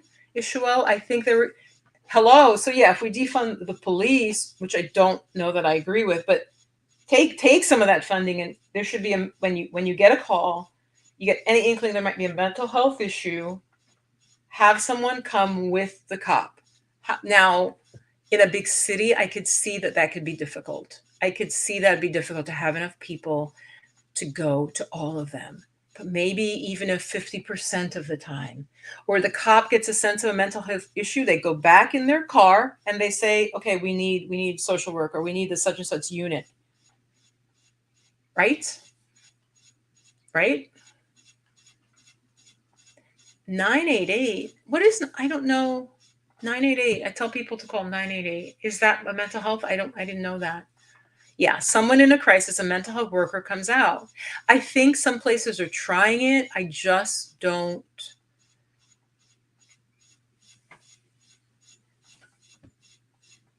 Intuitive, is that in every state? What state is that you're talking about? Because I didn't know that. Like if people even don't know the thing, if there's a thing and people don't know, I've never heard of that. Because you guys, where I am, I live in a nice area, very super crunchy, and because we have really good support services, I'm seeing more homeless people. Absolutely. I don't know if they are coming up from New York or from some of the other big cities, like Rochester. I don't know, but there's definitely an increase in homelessness, and with it, there's some mental illness issues, and there have been times where I'm like, yeah, like I'm back in New York, where I'm having to look over my shoulder, and I don't like that. I don't like that. Um, and nor do I. And yeah, but I think recently, even not to get off topic, but recently, I think there was something when I had the thought, I go, and I wouldn't call the police, but I was like, the thought was, yeah, I would not call the police because this could quickly become something else. Anyway, on that note, let's switch to the who is the NFL guy? Who is the NFL guy on the airplane where he taps someone and they go, "Don't hit me." The man, you're coming by with the drinks, right, and the soda, and he's like, "Excuse me," and don't hit me. And you go back to your seat and you leave the card in the aisle. Tell me you haven't heard about that one, guys. I'm sorry. It's like when I read too many of them all at once, I worry for the nation. Because, and this is the point I want to make, actually. So here you have this woman, like working class, mental health issue, shot in the face by a cop. Then you have this, so black woman. Then you have this black man who was like Heisman Trophy winner. Like I can't think of his name. Tell me his name. Handsome man, built, retired football player. Wife is beautiful, well spoken. Just this couple that there's nothing you could say wrong with them. And he taps the flight attendant. The flight attendant goes and tells the captain that I was hit, I was assaulted. The FBI comes on the plane, walks directly over to him. So clearly he's like, oh, it's the black man in the seat, right? They don't even, are you so and so? They go over to him and they handcuff him in front of his children and his wife. The whole plane, and they make the whole plane sit there and like watch. Nobody get off the plane. Nobody get off the plane. FBI comes on, handcuffs him, tells him don't fight this, takes him off the plane. He does say, to their credit, the minute he tells them like this is what happened, they're like, what do you mean that's what happened? They're like, he's like, yeah.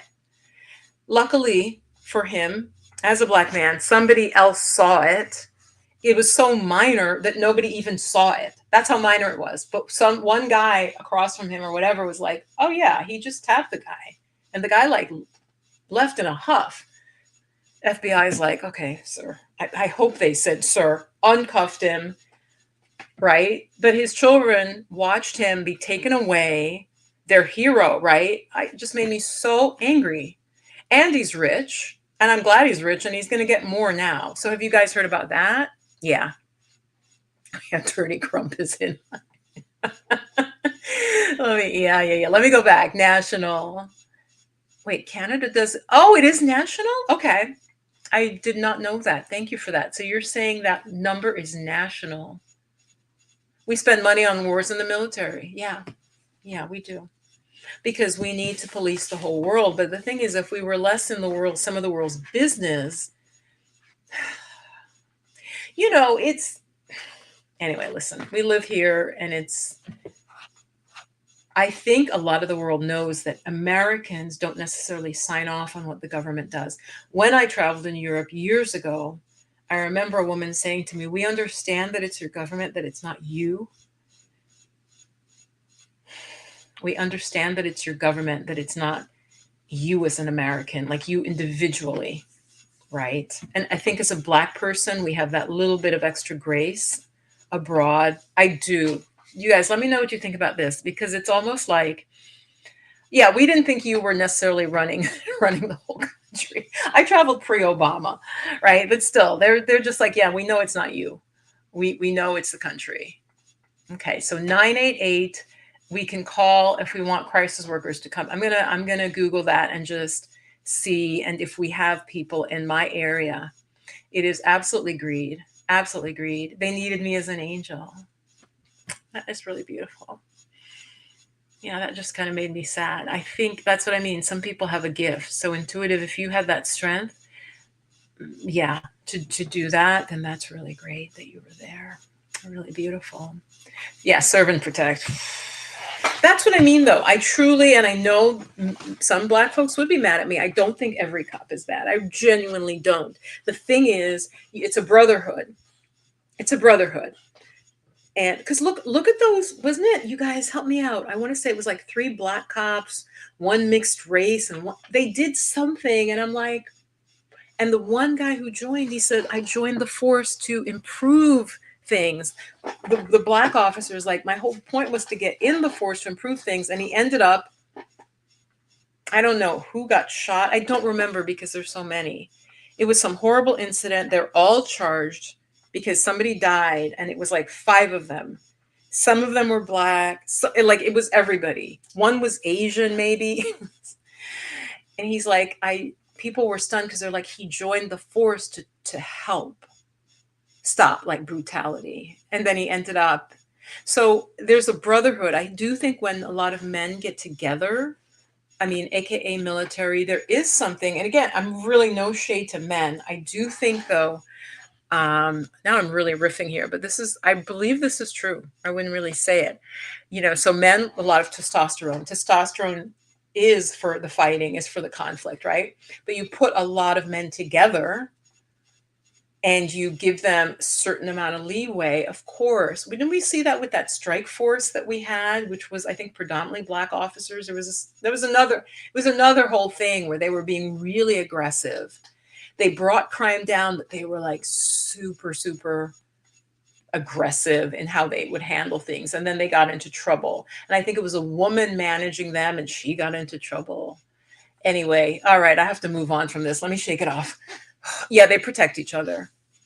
But again, I, yeah, if a cop, like, he's like a bad cop, like you saw him shoot somebody in the face, and are you really okay? Like, but there's a fear then the other cops will turn on you. So it's a gang. It can be gang-like. So even a good cop, I could see very difficult. I don't have a solution. I don't have a solution. Well, right. It is unconscious bias. I think intuitive for a lot of the cops, they don't live in a Black community. I'm saying cops who specifically aren't Black, and they may be policing in a community. They just, there's a distance and there is a bias that I think it's hard to bridge, for many of them. And they do come in already with beliefs about Black people, right? Yep, call the crisis. I know, right? Call the crisis center. I rebuke you. Okay. He could have literally, guys, I didn't even think of this. Back out, still facing her, back out, call somebody. I didn't even think it, like in that specific case we were talking about with that officer. Um, Go to your door, get on your thing, say we have a mental health crisis, code whatever, right? So yeah, I don't, and the fact that he pleaded not guilty, guys, I'm like, really, dude? You know there was a camera on, right? And we could hear you and see you. Anyway, so this upset Krishan a lot. Krishan is like my doppelganger. She has moved to Portugal. She is Black Global. We really have some weird overlaps, things that we both grew up in the Bronx. There was a lot of similarities. She has this like fascination with New Zealand. I had this fascination with New Zealand way before Lord of the Rings, just weird stuff. And she was very upset by it. She was just talking about it on her channel. Yeah. Craziness. Oh, what did you see? Oh, you saw, what did you see on TikTok? Sorry, because I was going on and I didn't see your comment. The thing is with this Project 2025, truly a lot of things that we now take for granted, okay, it'll be worked out in court. Not that we really take it for granted. Some of these protections would go away. I don't know that this is true because I have not read the 900-page report. I haven't read a synopsis even of it, but that in it wanted to do away with certain, like, cops would have a certain amount of immunity, and I'm just like, what is going on? So I do think there's a battle. I'm going to bring it back to spiritual. I do think there's a battle of good against evil. I do think that is happening. But what I wanted to say is I think that's always been the case. That's always been the case. That's always been the case. I'm putting up your comments though because I'm behind. I don't know if they may not make sense to me, but you guys are communicating in the chat.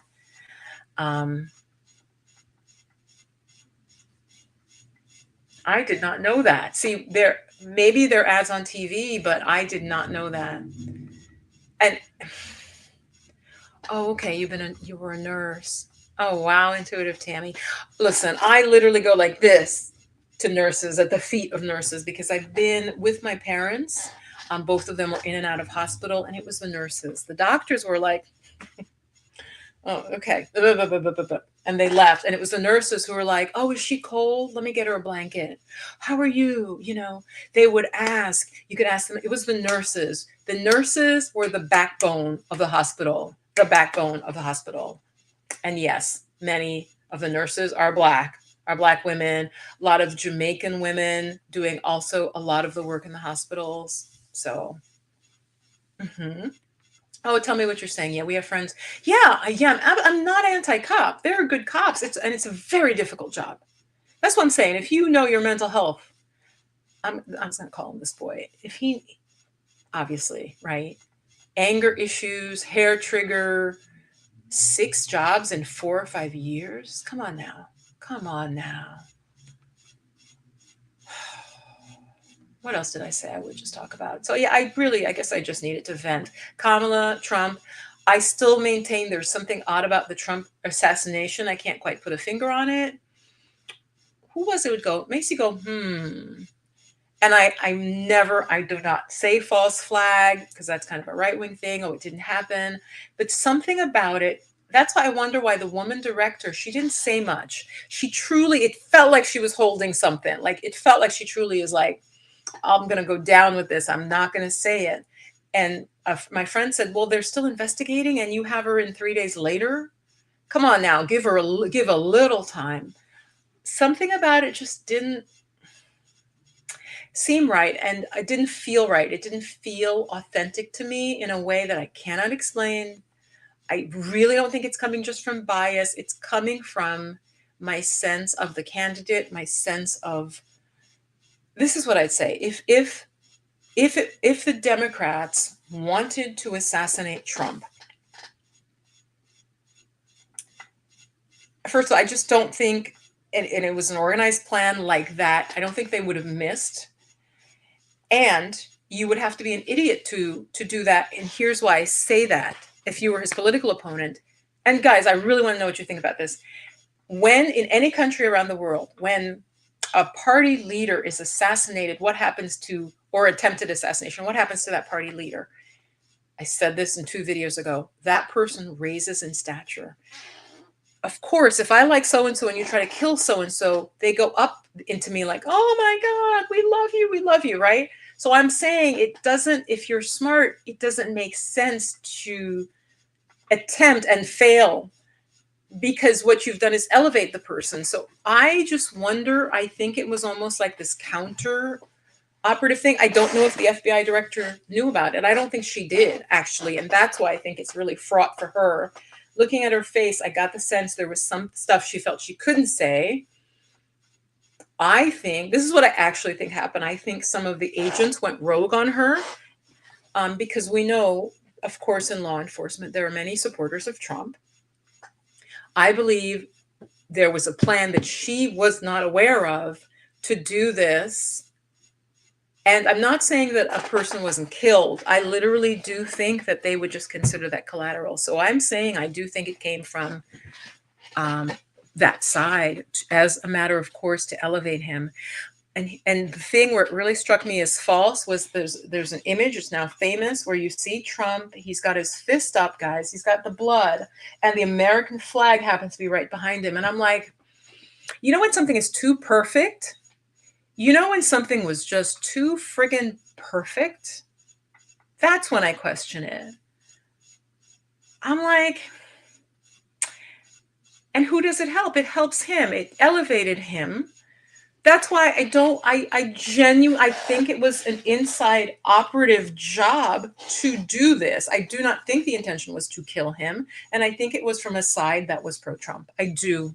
I just do. There's just something about it not sitting right. Yeah, the NFL player. Okay, let me go back. Yep, yeah. Yeah, that's what, yeah. And so it was getting me down. Glass half full. It was, exactly. It just felt like, and that was the point I was making. So here's this wealthy, handsome, rich, celebrated NFL player, and he's going to be handcuffed.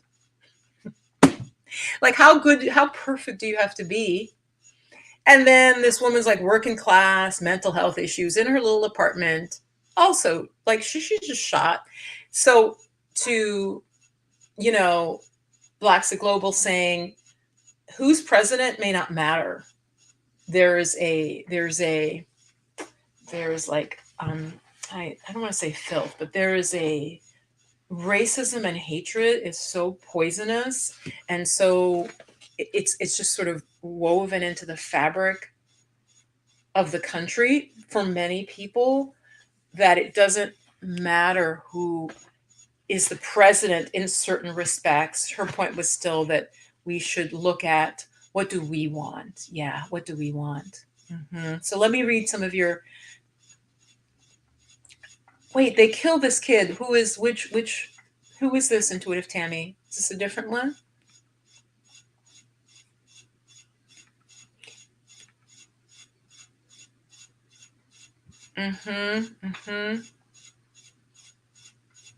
Oh yeah, the NFL player. All they saw is, oh well, the guy. We don't know, and I'm not even. Some right-wing person would hear me and say, "Oh, you're assuming, yeah, that the flight attendant was white." I don't know. We don't know the race or the gender. I believe it was a guy. I have a take. I won't say it because it'll offend some people, but I know that type of person who would just be like, "You hit me." Might be a particular group, but I'm not going to say it. But it could have happened to a white man. Because I know some flight attendants are getting nuts now because they've been dealing with a lot. They've been dealing with crazy passengers, so then they got. Um, but as we know, race factors into it. Here's this attractive, well-dressed, well-spoken black man tapping you on the shoulder because you didn't listen to his kid, you didn't hear, and you're just going to go off and you're going to say code words that you know is going to bring the FBI to come after this man. So just upset me. I hope they get millions. I hope they get millions. I do. I know he's already rich, probably, right, from his career. But I hope they get millions. Yeah. Girl, I'm on my way out. Can't do it much longer. I work on call. Oh, okay. Mm-hmm. Mm-hmm. Okay, so you're on call. In the correct, are you, well, and you don't have to tell me. I was just like trying to put you whether in a nurse or in the corrections, but yeah, that sounds good. If you can make enough, you can make good money and sort it out. I hear you. Okay, yeah, that thing was planned by him. I'm sorry. Like I said, I am not a conspiracy theorist, guys, but it just didn't sit right. I'm like, if Biden or the CIA really wanted to take him out, they'd clip his ear.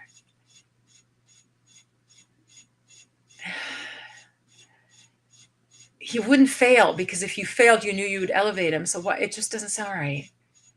It just doesn't. It not something about it doesn't sit right. And then he's down, and of course I know he's down. That's not. They smother you, which makes sense. They throw their bodies on you. I'm sorry, it's real quick. You could not catch up. Okay, I'm playing not catch up, but seriously, he comes up right. He's got and he's doing this, and I'm just like, I wonder if he knew though. I feel like he might not have known. I know that's even further. I think that he might have, but I also think there might have been those around him who planned it. And because he speaks so freely, they might not have told him. But when this playing out, hearing the shots, and he did his part, but that there are those who knew what was going to happen on his side. On his side. Mm-hmm. Okay. It is intuitive, Tammy. It's not new. Okay. Yeah. Mm-hmm. Mm-hmm. Oh, sure. Yes. See, and yeah, we're not normally conspiracy theorist people. Like, we're not like all just down the friggin' crazy rabbit hole. Oh, yeah, that didn't happen. No, that didn't. No, no, no. Something about it doesn't sit right. And when I felt this before, I'm trying to think when I last felt this. I think it came out that there was something. And that's what I'm saying. I'm watching the woman FBI director. She wanted to say something, but she couldn't. I could see it. And it wasn't couldn't because she's like, oh, it was more like, I can't blow this up until I have proof. That's what I felt like she was like, and because even what is it? Acosta, whatever. She's just like, this shouldn't happen. I don't love Trump, but this shouldn't be happening. And the woman was just like, she to me, so like she's like, I'm gonna go down with the ship because there's something, she knows something was fishy, but she couldn't voice it yet. So we'll see how this plays out. We'll see how this plays out. Yes. Yeah, his limelight is gone. I mean, and he's just probably gonna call her a nasty woman, right? Wasn't he just calling all women nasty? How many wives and hoes? I'm sorry, because they were calling Kamala a hoe. I'm like, how many actual hoes has this man had? See, I am pissed because I'm like, actually, I respect that the woman who, not the E. Jean Carroll, the one who's like, yeah, I slept with him and I didn't even want to. She's like, but it's my job. I'm a prostitute. I actually respected her because she's very, you could just tell. She's like, yeah, she wasn't lying or pretending or anything. And I think she's the one where he tried to hide the money. Oh gosh, what was her name? Yeah, where he tried to pay her off and he had his associate pay and take like campaign money or whatever. I respected her because she's married, she's happy, she lives in Wyoming. She's just like, yeah, this is what I did, and he came in, and I didn't really want to sleep with him by this point, but yeah. Oh my Lord. Yeah, the underbelly. It is. It feels like the underbelly of America. It's like it just never goes away. Because now, oh, the one with the black officers. Yeah, what listen, we can't sort it out in the chat. I did not understand that. I think it's power too, though. Obviously, power can corrupt anyone of any background. So I'm also talking about the black officers, and there was like there was a mix of people, but then this whole group where they had some extra power. There were cops who had this extra power to bring down the crime rate, but then they went kind of rogue. It's power. It's power. Yeah.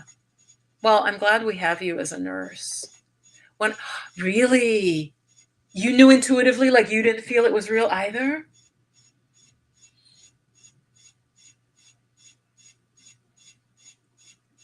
Wow. Okay, so it's not only me. Yeah, she resigned. Yeah. Yes, thank you, Stormy Daniels. I respected her because I'm watching her and I'm just like, she's a real person. There's no bullshit there. There's no like, she just wasn't fake.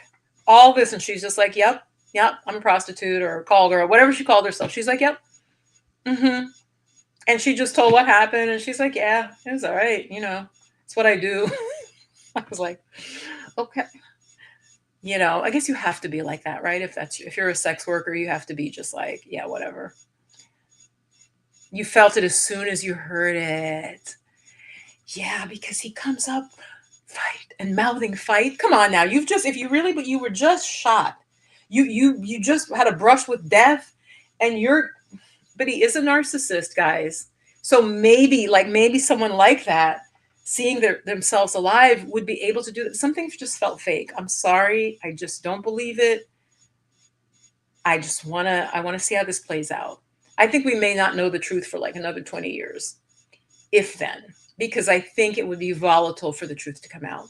Because I think the truth is there were some covert, like I said, there were some covert agents who planned this. There might have been another shooter on the roof, or that kid was set up there on the roof. I mean, people, I don't know, but something about it just didn't sit right.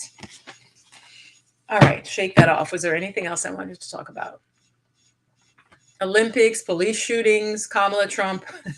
No. It's so nice though to get get your opinions, because like I said, but first it'll piss you off. Yeah. And it's almost too easy. Like I said, really, if it was the Democrats who wanted to kill him, and then you miss, and then you don't realize it's going to elevate him, and then like it just is like, how you'd really have to be stupid to do that. It doesn't make any kind of sense. And yeah, it wasn't the Iranians. Did the Iranians want it to? I don't know. Child, when you piss a lot of people off. But anyway, I do want to state, though, I feel like I should. Spirit is saying I should state. I'm not saying I don't want anybody assassinated. Obviously, no one should be shot at by whomever. It's a shame that we're.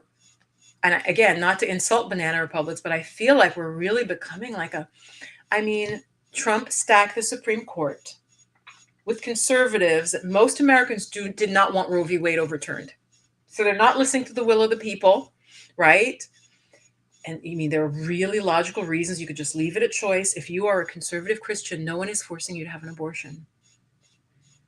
Leave the choice there, okay? For the woman's going to die. Incest, rape, leave the choice. No, we're not going to. You don't have a choice. That's it. So I believe he was put in office to get that agenda, to get the Supreme Court stacked. Clearly, he did that successfully. Yeah. But I think I'm starting to feel a drag on him, like almost like the momentum that he always had. It felt, we were calling him like almost the Teflon Don, right? Nothing would stick. I feel a little bit more of a sense of drag happening now with Donald Trump, where people are either starting to sour or he's not speaking as coherently. Listen, I'm not saying he was coherent before, but I'm just saying, Intuitive Tammy, yeah, reach out. Yeah, reach out to me. You have a show? Now, and because I don't do gossip. There's huge channels, you guys, where they just talk about celebrity gossip. I only really care about very few, but I've thought about that. I'm like, wow, the channel is like 350,000, and they just talk trash about people, and I don't like that. I genuinely don't. The only reason I'm even talking trash about the politicians is because I think it's important for the country, and like, where are we going as a country? That matters to me because, like I said, I memorized what it said at the base of the Statue of Liberty because I thought it was that beautiful.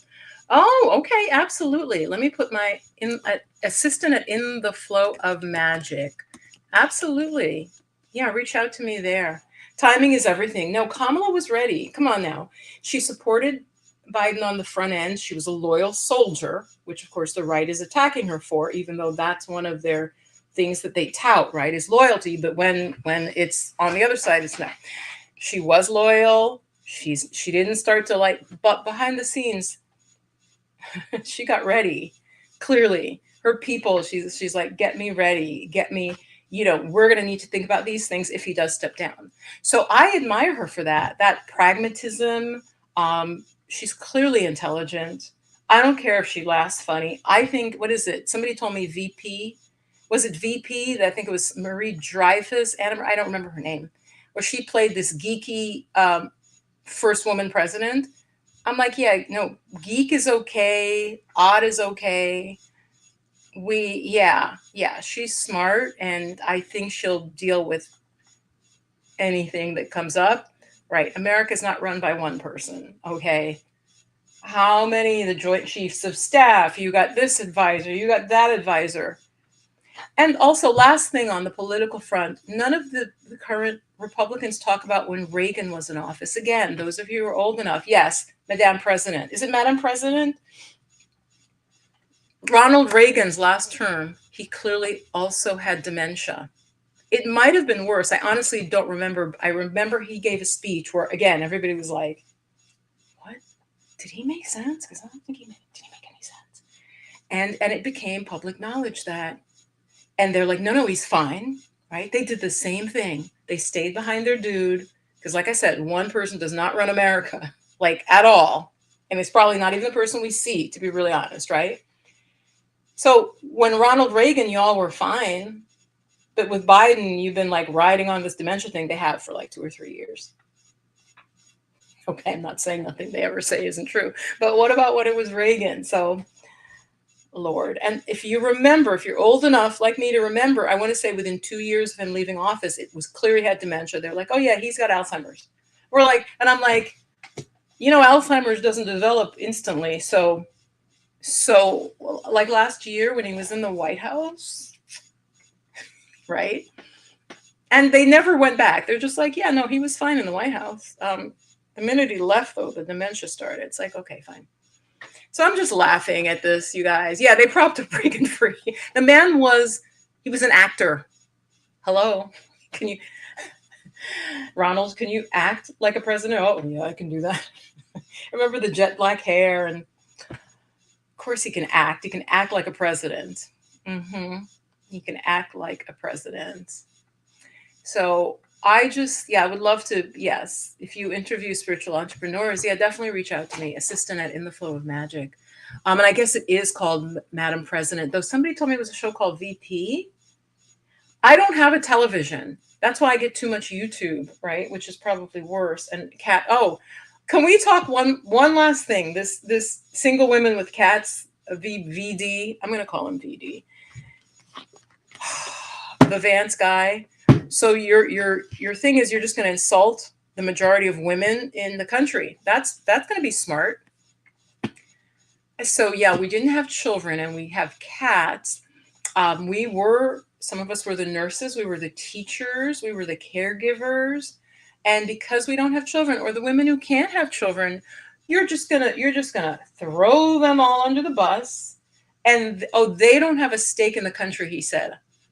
I'm like, what is wrong with you?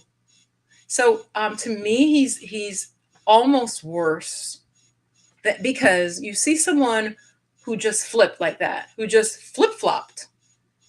Well, oh yeah, this is what I believe now. And that you're spouting this because you really want that proximity to power. Again, they're insulting your wife. You barely can say anything about that because you want the power so bad. You'll do anything. So we see you, even his own people. Like, I think a lot of working class white people are like, who is this dude? Who is this dude? We don't like him. Anyway, just craziness here in America. Any of you watching from abroad, This is what's happening, and especially things that are specifically affecting the Black community and as somebody else's Hispanics, Black, brown. We're all like nervous. We're all like, what is going on? Um, and obviously, not just the Black and brown community, but many of these things affect us more than they're affecting others. Let's actually, I'm going to do this. I want to end on a different note. I'm going to literally, for those of you who don't know, shaking does really help. I'm just going to shake. We're just going to do a little, this is like a Qigong thing and like a trauma thing now. We just shake things off, shake it, shake it, shake it. I'm not really going to shake my legs, but just you could shake your arms, shake your legs. And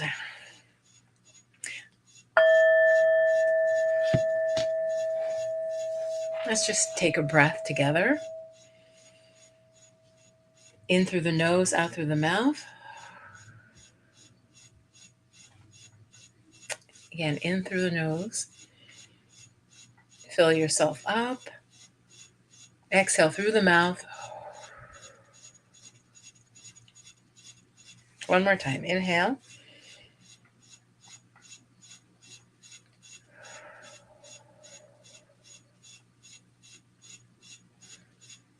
And let's just have some trust and faith in spirit, the divine, God, whatever word you use for that higher creative intelligence. As we all know, this is what I say to atheists, we know we didn't make ourselves. So I just always say, I can't really relate to people who are atheists. Agnostics, yes, you can say we don't know. But if you are a spiritual person, you have felt connected to spirit, and let's just have trust and faith and connection. Especially as women, let's tune into our intuition. It's often a bodily sensation. Let's develop our intuition, our inner knowing. Yes, our connection to spirit, to God, the Almighty, Great Spirit. There are many words, different cultures, there are different words for this reality.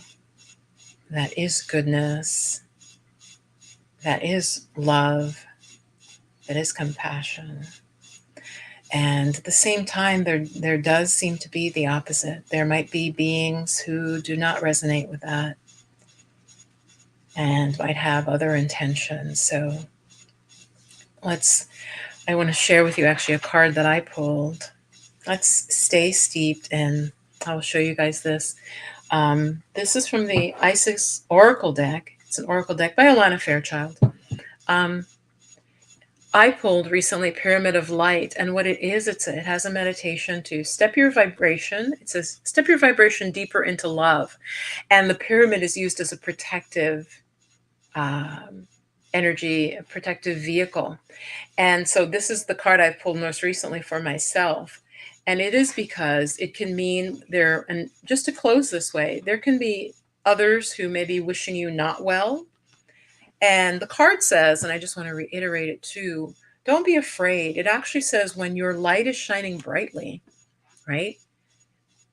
Sometimes lower energies and entities are attracted to you. Why? Because they're seeing your light and they almost want to interfere. And so it's saying, work with this particular alchemy of the pyramid to create a shield and understand that it's you that don't allow on any level or in a past life you gave permission to be interfered with. Just sort of basically say, what would my father say? Step behind me, demon, or something, something like that. But basically push it out of your energy field. So for all of us, I wish us this, that we stay in the pyramid of light and that we step our vibration deeper into love and just say to any negative energy around us, no, not here, not now.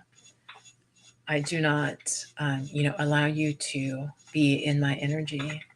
And so again, I'm going to close with a metta. You can join me in doing this, or if you need to go, but metta is just, may all beings, whether far or near, in high, middle, or low realms of existence, because we're trying to cover everybody, born or unborn, visible or invisible, right? May all beings, without exception, be well, happy, and peaceful. May all beings live with ease of heart and mind and in harmony with their environment. So it is. So it is. It's so funny. Just doing that just shifted my energy just from acknowledging all that negativity that is going on.